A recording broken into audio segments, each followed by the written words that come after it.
Hello everybody, my name is Gary Yao, and today I would like to delve into the question that California is so expensive.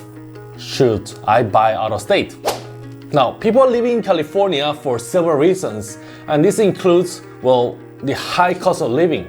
California has one of the highest costs of living in the United States, with expensive housing, healthcare, and other basic necessities that it makes very difficult for many to afford reasonable living here. Second is that we have a rising state taxes. California imposes high state taxes, including income and property taxes, which can be a financial burden for residents living here. Third, political problems. Some residents might be dissatisfied with the state political climates and policies that we're keeping implementing here, which can influence many people's decision to leave the Golden State. Four, we have unemployment. Job opportunities here and employment conditions in California can vary, and factors like unemployment may drive some people to seek employment elsewhere. So because of the situation right here is so, I would say, it's different, then people are looking for what is out there. Fifth, we have housing costs.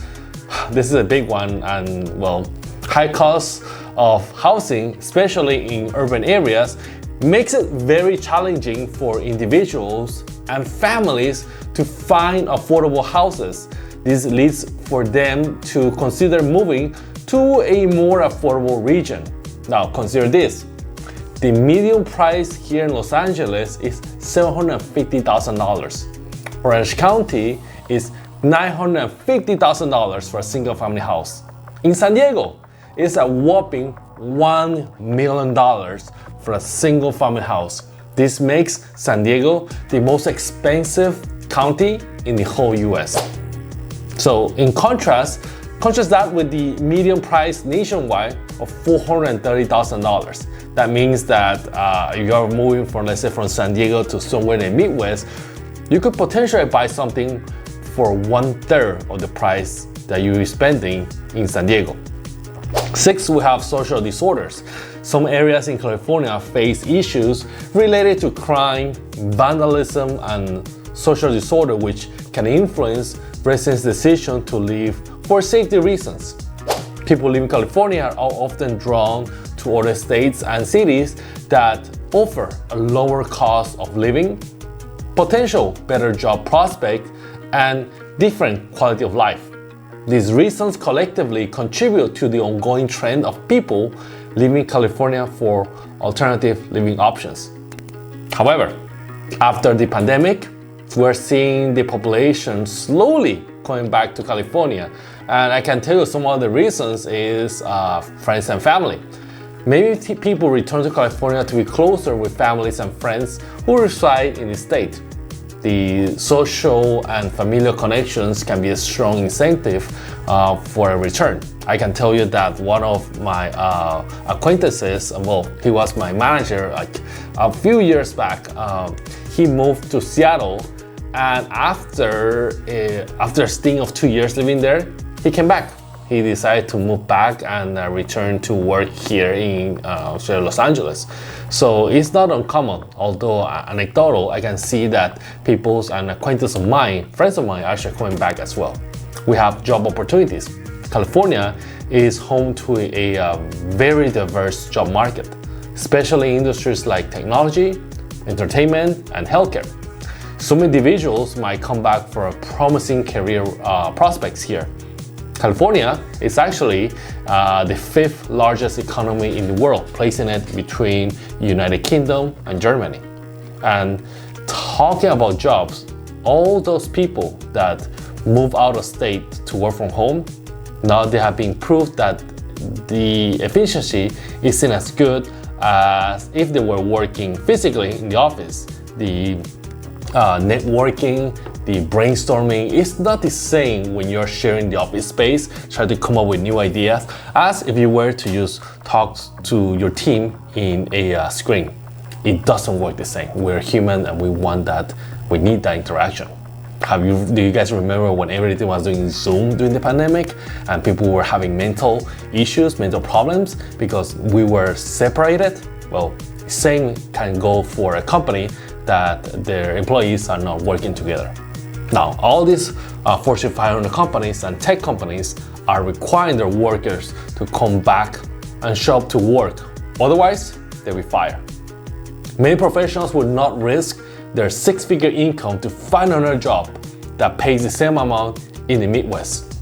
That's how they were able to afford to buy a house in the Midwest in the first place, because they don't have to pay that much over there as if they were to pay here in California. Google was one of the first to say, shut down work from home, we want to keep it safe, and a lot of the other companies followed. Now they're bringing people back. Others will probably follow, Gia, but you're right, people have gotten used to it. And the incentives of, hey, we're going to check badges or talk about it in performance reviews is one step. The idea that Google, among other tech companies, has laid off tens of thousands of workers is probably going to put that bug in the back of people's minds like, hey, if my boss is A, laying people off, and B, asking me to come back, maybe I'll come back. So I'm guessing that will be the incentive that will eventually bring people back to the office. All right. Now, lifestyle and climate. California's pleasant climate is called the Mediterranean weather. Only California and parts of Spain, Italy, parts of Northern Africa, South Africa, Chile, and parts of Australia have the utmost weather for human enjoyment, and we are blessed to have that here in California. We also have a diverse landscape and recreation opportunities, make it an attractive destination for those seeking for a desirable lifestyle. Education institutions. California has numerous prestigious universities and educational institutions drawing students not only from other states, but also from other countries all over the world.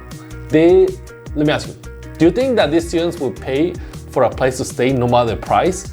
They already know that they will pay for a premium. Heck, I remember paying for a premium as an international student myself when I went to Florida State for my bachelor's degree. We have also cultural and entertainment attractions. The state offers a wide range of cultural and entertainment experiences, from theaters and museums to festivals to outdoor activities, which can entice people to a return. Previous residency. Some people might have fond memories of living in California and choose to return for sentimental reasons. I can tell you from personal experience, I have lived in North Carolina, Arizona, Utah, Texas, Florida, New York, and California has been the best place for me to call home aside from my country of origin. Now, if people begin to return to California, whether for nostalgia or for work, and they start to abandon these small towns where they purchased houses already, what do you think is going to happen to those home prices in these small counties? Well, most likely, it's going to have a fall in price. The price will fall. And what's going to happen to the property prices here in California when we start to see more people moving here? Most likely, prices are going to go up. Of course, I could be wrong. But if we see by looking at the numbers, what do you think most likely is going to happen? If you're looking to buy something, what will you most likely be purchasing in order to hedge yourself and put yourself in a good economical position? I leave that question to you. Thanks for watching. My name is Gary Yao, and I will be talking to you soon.